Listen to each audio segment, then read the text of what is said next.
크리스찬의 쉿 콰이어트 타임. 샬롬! 크리스찬 성도님들 반갑습니다.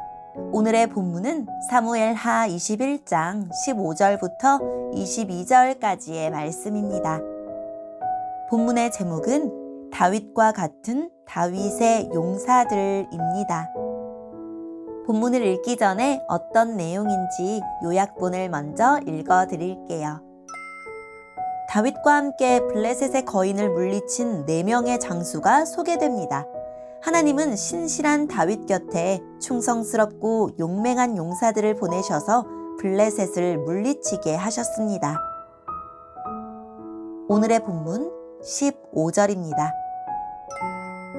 블레셋과 이스라엘 사이에 또다시 전쟁이 일어났습니다. 다윗은 자기 부하들을 거느리고 블레셋 사람들과 싸우러 나갔습니다.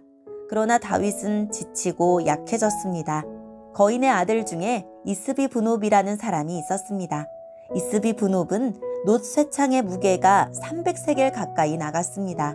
이스비브놉은 또 3칼을 가지고 다윗을 죽일 계획을 세웠습니다. 그러나 스르야의 아들 아비새가 이 블레셋 사람을 죽이고 다윗의 목숨을 구해 주었습니다. 그때에 다윗의 부하들이 다윗에게 한 가지 다짐을 받으려 했습니다.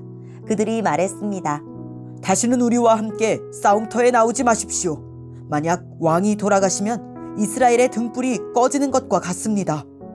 그 후 곱에서 다시 블레셋과 싸움이 있었습니다. 후사 사람 십브게가 거인의 아들 중 하나인 삽을 죽였습니다. 그 후 곱에서 또다시 블레셋과 싸움이 있었습니다. 베들레헴 사람 야레오르김의 아들 엘하난이 가드 사람 골리앗의 동생 라흐미를 죽였습니다. 그의 창은 배틀채만큼 컸습니다. 가드에서도 또다시 전쟁이 일어났습니다. 거기에는 굉장히 큰 거인이 있었습니다. 그 사람의 손가락에는 한 손에 6개씩 있었고 발가락도 한쪽에 6개씩 있었습니다. 그러니까 그 사람의 손가락과 발가락은 모두 24개였습니다. 이 사람도 역시 거인의 아들이었습니다. 이 사람은 이스라엘에 맞서 싸우다가 요나단에게 죽임을 당했습니다. 요나단은 다윗의 형인 삼마의 아들이었습니다. 이들 4사람은 모두 가드에 사는 거인의 아들들이었습니다. 그들은 모두 다윗과 그의 부하들에게 죽임을 당했습니다.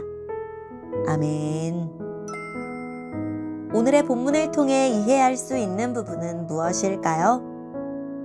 블레셋은 이스라엘이 가나안에 정착할 때부터 사사시대와 사무엘, 사울의 통치 기간을 통틀어 이스라엘의 가장 위협이 되는 존재였습니다. 다윗 왕의 치적 중 하나는 그런 블레셋을 확실하게 제압한 것입니다. 본문은 블레셋과의 전쟁에서 공을 세운 용사들을 소개합니다. 먼저 스르야의 아들 아비새가 거인족 후손인 이스비브놉을 죽여 위기에 처한 다윗을 구합니다. 이때 다윗의 부하들은 다윗에게 전쟁에 나서지 않겠다는 약속을 받아냅니다. 그들은 다윗이 이스라엘의 등불 같은 존재로 그가 죽는다면 이스라엘의 소망도 사라질 것이라 말합니다. 곱 전투에서는 후사 사람 십브게가 거인족 자손인 삽을 쳐 죽이고 또 다른 곱 전투에서 베들레헴 사람 엘하난이 가드 사람 골리앗을 죽입니다. 가드 전투에서는 삼마의 아들 요나단이 손가락 발가락이 각각 6개인 거인 장수를 죽입니다. 오늘의 본문을 통해 알 수 있는 우리 하나님은 어떤 분일까요? 아비새가 죽인 장수는 300세겔, 약 4.3kg이나 되는 노창을 든 거인이었고 십브게가 죽인 자도 거인족의 아들이었고 엘하난이 죽인 자도 골리앗의 아우로 자루가 배틀채 같은 창을 들었던 거인이었고 다윗의 조카 요나단이 죽인 자도 손가락과 발가락이 하나씩 더 있었던 거인이었습니다. 객관적인 전력으로 보면 다윗의 용사들은 블레셋의 거인족을 이길 수 없었습니다. 그럼에도 그들은 거인들을 물리치고 블레셋을 제압했습니다. 그들이 이길 수 있었던 이유는 하나님께서 함께 하시며 그들을 위해 싸우셨기 때문입니다. 하나님이 떠나시면 거인도 소년을 당해낼 수 없겠지만 하나님이 함께 하시면 소년이라도 용사를 이기고 거인을 넘어뜨릴 수 있습니다. 우리는 약하더라도 우리와 함께 하시는 하나님은 강하시다는 사실을 잊지 맙시다. 오늘의 본문을 통해 우리에게 주시는 교훈은 무엇일까요? 다윗이 사는 동안 하나님께 충성을 다했듯 맡겨진 백성에게도 충성을 다했습니다. 그런 다윗을 위해 하나님은 충성된 사람들을 곁에 두셨습니다. 다윗이 목숨을 아끼지 않고 하나님을 섬겼듯 그들도 목숨을 아끼지 않고 다윗을 섬겼습니다. 하지만 하나님과 맺은 언약을 경시하고 하나님의 말씀을 버린 사울은 늘 충신을 얻고 싶어 했으나 그러지 못했으며 블레셋에게 죽임을 당할 때 곁에 그를 지켜줄 신하들조차 없었습니다.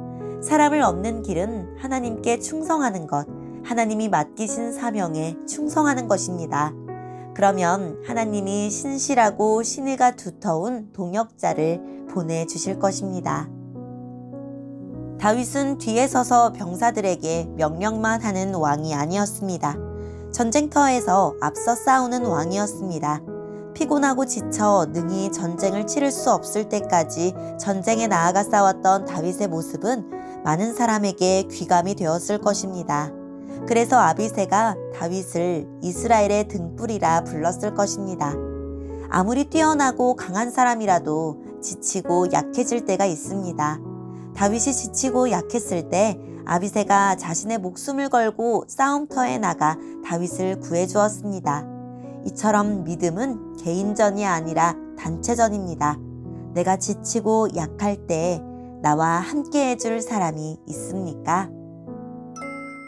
오늘의 본문을 통해 각자에게 주시는 성령 하나님의 음성에 귀를 기울이며 살아계신 하나님, 그 어떤 문제보다 더 크신 하나님을 바라보며 믿음으로 승리하게 해주세요 라고 기도하고 오늘도 말씀을 붙들고 승리하는 하루를 살아냅시다.